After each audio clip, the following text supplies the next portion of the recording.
Amigos y amigas, estamos de vuelta acá en el segundo bloque de conversación. Hoy día estamos juntos a Rodrigo Moreno, ¿ya? Académico, investigador de la Universidad de Chile y del Instituto de Sistemas Complejos de Ingeniería.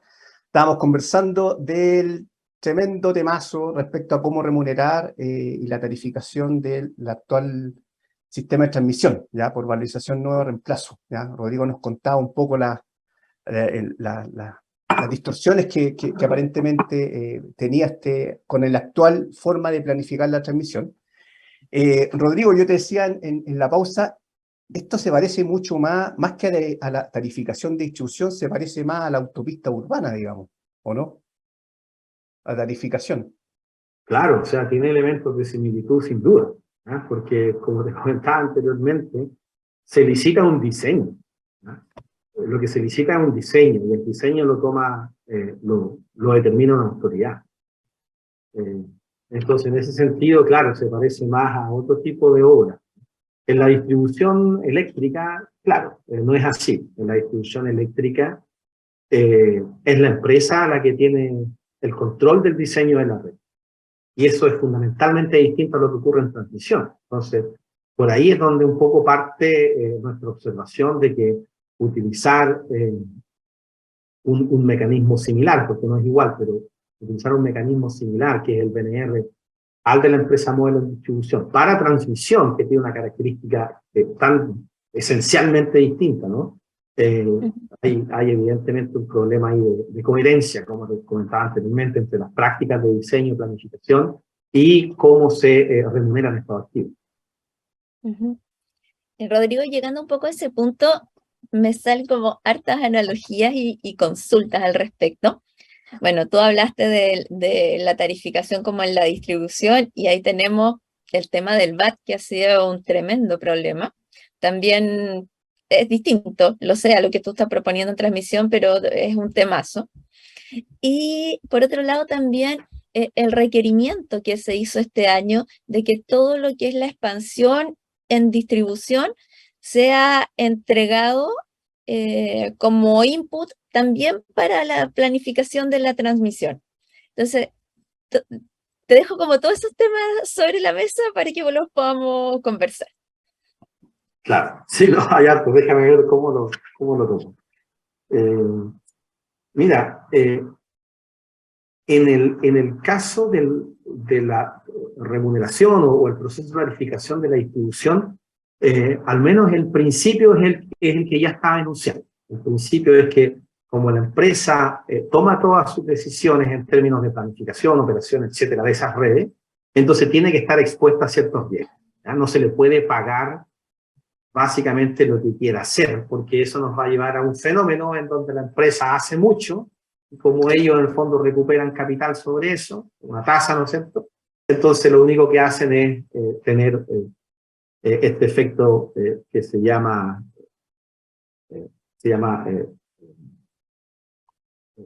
Golden Plate, no sé cómo se llama en español, pero es básicamente que se tiene una red muy robusta, ¿ya? Porque la empresa, como le está pagando siempre sus costos, entonces busca tener mayores costos, pide capital a una tasa menor, le pagan una tasa mayor, entonces ahí tiene su negocio regular. Entonces por eso se ocupa un benchmark que desacople un poco los costos de la empresa con los pagos que ella tiene.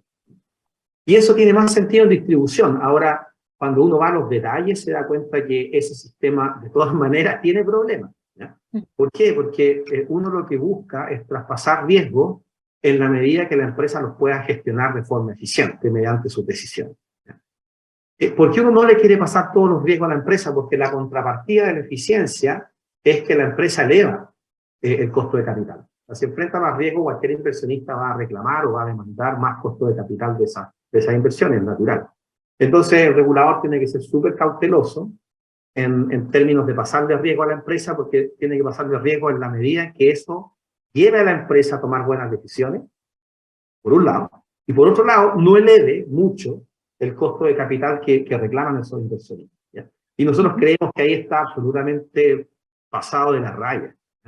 El VAT es mucho riesgo con una señal de eficiencia que si bien existe, porque las empresas efectivamente están apretadas a disminuir costos, eleva mucho la tasa que reclaman de esos activos en la práctica. No estoy hablando de la tasa que determina la autoridad para la empresa modelo, que eso no tiene nada que ver con lo que de verdad piden los inversionistas sobre sus inversiones.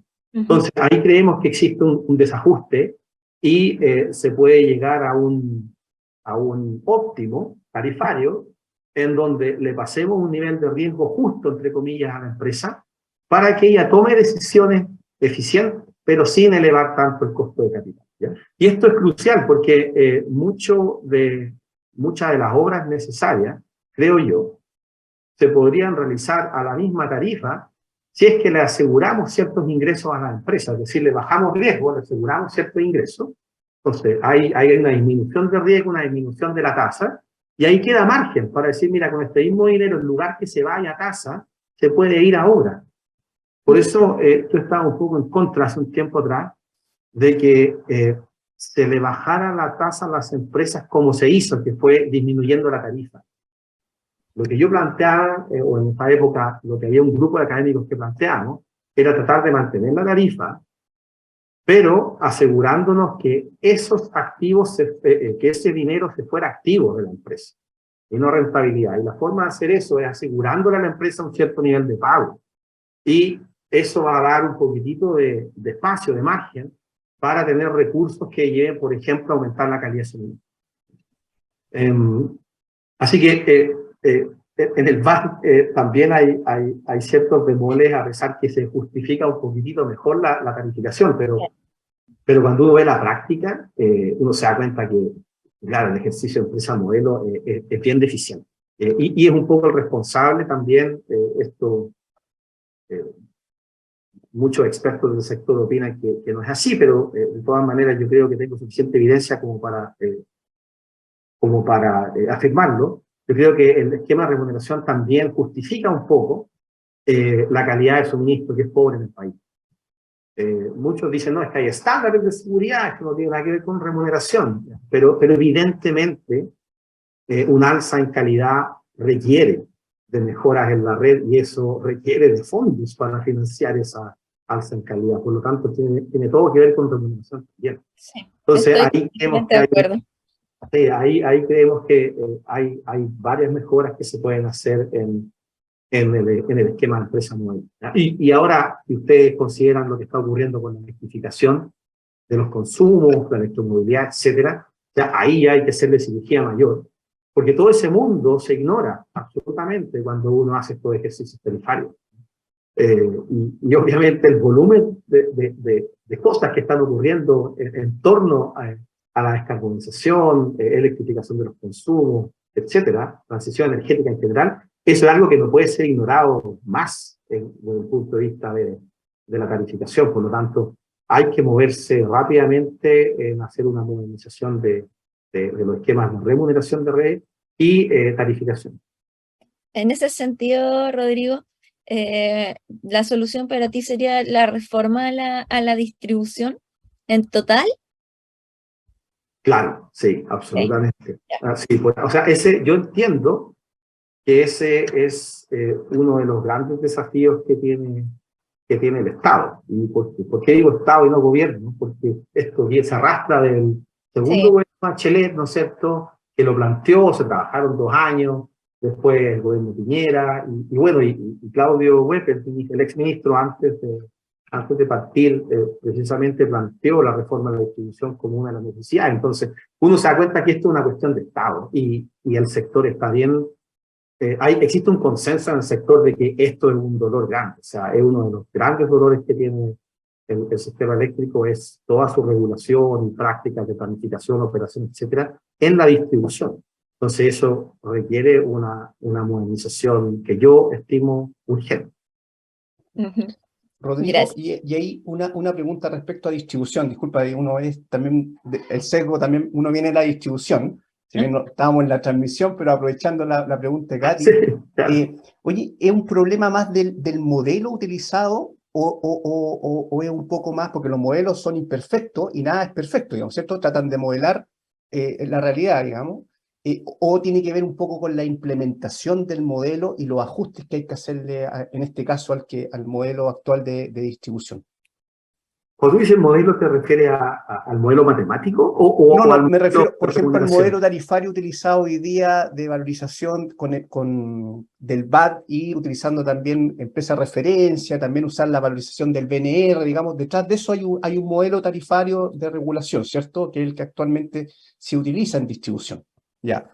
Con ciertos incentivos que lo que decías tú, digamos, que hacía mucho más sentido, valga la redundancia, en distribución que en transmisión. A eso me refiero con modelo en el caso de distribución. Sí, no, yo creo que hay que hacer una reestructuración, una reingeniería importante de esos conceptos. Fíjate lo que tenemos, de hecho tenemos dos polos súper, es bien bipolar la regulación de red, porque por el lado de la distribución es esta locura de la empresa modelo, ¿no es cierto? Que básicamente es si tú lo piensas de esta forma, eh, la empresa debiese recuperar sus costos, que es un P por Q, una valorización de sus activos por la cubicación de sus activos, P por Q. ¿Ya? Ni el P ni el Q están fijos en la distribución. O sea, el Q sale de un ejercicio matemático con una empresa modelo, y después el P viene de unas cotizaciones, etc. ¿Ya? P y Q son variables. Y luego en transmisión, depende de dónde nos vayamos. En BNR, el Q está fijo, pero el P está variable, ¿no es cierto? Porque se va calculando un tiempo, o para las obras de ampliación, obras nuevas, tienes fijo el P y el Q, la remuneración completa, lo que llaman el VATP. Entonces, como que nos paseamos por todo el espectro regulatorio, tenemos algunos activos que son muy seguros en términos de remuneración, y tenemos otros activos que nada que ver. Lo que nosotros creemos es que hay que encontrar un buen compromiso entre darle las señales de eficiencia a las empresas de distribución, porque las empresas de distribución van a seguir tomando ciertas decisiones porque son tan granulares que es imposible pensar en un planificador central que se meta a esos detalles, ¿no es cierto? Entonces tenemos que dejar en manos de la empresa algunas decisiones, ¿ya? Entonces hay que mantener ahí la señal de eficiencia. Pero por otro lado, sí creemos que hay espacio para obras estratégicas en transmisión. Por ejemplo, Katy, tú habías mencionado toda la coordinación que existe en la interfaz entre transmisión y distribución. Creemos que esas obras estratégicas, por ejemplo, ahí debiese tener un rol la autoridad. Y en la medida en que la autoridad dice, mira, aquí efectivamente hay una obra estratégica que hay que realizarla, bueno, entonces esa obra la tienes que reconocer en la base de la distribución. No puedes decirle, esto puede cambiar cada 4 años y te pido hacer algo y después en 4 años más no te lo reconozco. Sí. Es una locura nomás. Entonces, yo creo que se tiene que encontrar una fórmula. Nosotros ahí tenemos propuestas, les paso el aviso, estamos preparando un paper de distribución, el mismo que de transmisión que ustedes vieron y me invitaron al programa, estamos preparando ahora el paper de distribución. ¿Para cuándo? ¿Para cuándo va a estar? Yo creo que luego, a fin de año. Muy bien. Sí, y ahí lo que planteamos es una especie de óptimo regulatorio, en donde efectivamente exponemos a la empresa a ciertos niveles de riesgo, pero no a todos. ¿Ya? Hay riesgos que no puede gestionar, entonces no se le pueden entregar a la empresa, o es ineficiente pasarse a la empresa porque la empresa no los puede gestionar, lo único que va a hacer es subir la tasa de costo de capital. Entonces, y no los puede gestionar, entonces, ¿cuál es el sentido de hacer eso?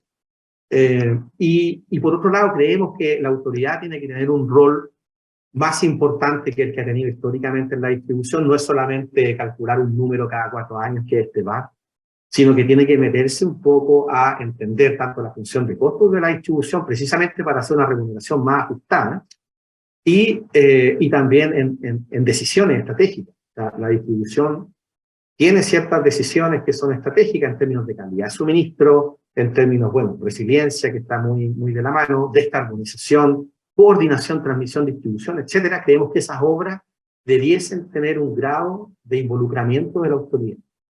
Y ahí, por supuesto que si la autoridad visa ciertas inversiones, porque, bueno, hay un análisis costo-beneficio detrás que las justifica, entonces esas obras debiesen entrar en un régimen distinto, a un régimen donde se pueda garantizar que hay remuneración detrás para que la empresa efectivamente la pueda realizar con toda la actividad. Sí, quiero aprovechar de comentar un tema que